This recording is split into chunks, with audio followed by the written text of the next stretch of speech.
Hello बच्चों, कैसे हैं आप। आशा करती हूँ आप बहुत अच्छे और स्वस्थ होंगे, पढ़ाई भी कर रहे होंगे। तो मैं व्याकरण का आज आपको कक्षा 3 का पाठ लेकर आ गई हूँ। पाठ 15 पत्र लेखन। तो हम पत्र लेखन पढ़ने करने के पहले हम कुछ ये जानकारियाँ ले लेते हैं कि आखिर पत्र होता क्या है। तो पहला प्रश्न मैंने बनाया है, पत्र क्या है। पत्र अपनी बात दूसरों तक पहुंचाने का एक सस्ता और सुलभ साधन है। सबसे सस्ता साधन है बच्चों अपनी बात दूसरों तक पहुंचाने का। आज तो व्हाट्सएप है और मोबाइल है, लेकिन एक समय था बच्चों जब हम कितनी भी दूर रहें, हमें अपनी बात कहने का, अपनों तक अपनी बात पहुंचाने का एकमात्र साधन पत्र ही हुआ करते थे।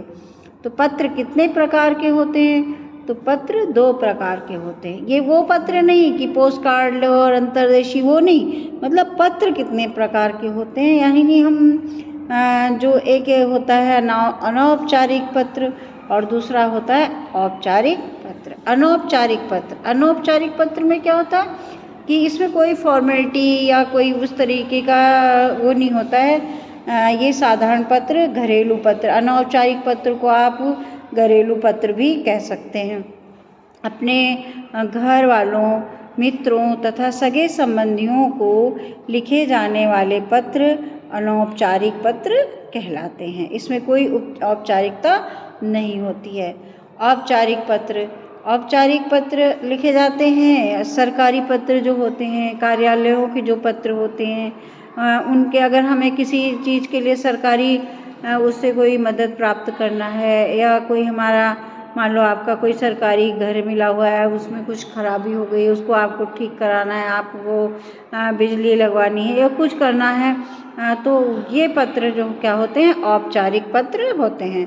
तो ये औपचारिक पत्र प्रधानाचार्य, सरकारी कार्यालयों एवं संपादकों आदि को लिखे जाने वाले पत्र औपचारिक पत्र कहलाते हैं।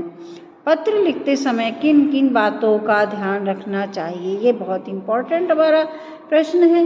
क्योंकि हम जब प्रश्न लिखते हैं तो हमें औपचारिक पत्र में कैसे लिखना चाहिए, अनौपचारिक पत्र कैसे लिखना चाहिए, ये हमें पता होना चाहिए। तो उत्तर है, पत्र लिखते समय निम्नलिखित बातों का ध्यान रखना चाहिए। नंबर 1, पत्र साफ अक्षरों में लिखना चाहिए। ये नहीं कि आपकी भाषा ही कोई नहीं पढ़ पाया। अगर मान लो आप कोई बहुत इम्पॉर्टेंट बात कर रहे हैं उस पत्र में, लेकिन आपकी भाषा ऐसी है या राइटिंग ऐसी है जिसको कोई समझ ही नहीं पाया, पढ़ ही नहीं पाया, सब गोलमोल हो गया, तो आपका निराकरण भी नहीं हो सकता। पत्र की भाषा सरल और स्पष्ट होनी चाहिए। ये नहीं कि आप बहुत उसमें व्याकरण भर दें और बहुत उसमें मुहावरे डाल दें, पूरी उसमें काबिलियत दिखा दें, तो ऐसा नहीं। बिल्कुल सरल और जितने कम शब्दों में आप अच्छे से अपनी बात रख सकें वही होना चाहिए इसमें। अगला प्रश्न नंबर है, पत्र अत्यधिक लंबा नहीं होना चाहिए। क्या होना चाहिए, चिट्ठी जो है हमारी कम शब्दों की और स्पष्ट होनी चाहिए, अपनी बात उसमें पूरी होनी चाहिए, बहुत लंबा पत्र नहीं होना चाहिए।